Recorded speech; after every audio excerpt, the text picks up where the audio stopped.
Welcome to Not Milk Never Milk. Subscribe if you're lactose intolerant. In this video, I will show you how to make roasted garlic hummus. First, preheat your oven to 400 degrees Fahrenheit. Take a whole head of garlic and slice off about 1/4 inch from the top, exposing the cloves. Place the garlic on a small piece of foil, then drizzle about 1 tablespoon of olive oil over the exposed cloves.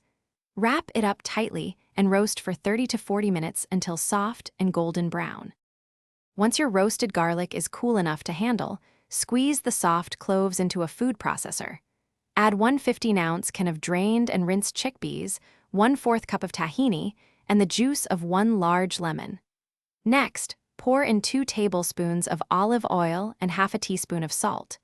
These ingredients form the creamy base of your delicious hummus. Now, secure the lid on your food processor and blend the mixture until it becomes incredibly smooth and creamy. This might take a few minutes, so be patient. If the hummus seems too thick, slowly add 2 to 4 tablespoons of cold water, 1 tablespoon at a time, until you reach your preferred consistency. Don't forget to taste and adjust the salt or lemon juice as needed.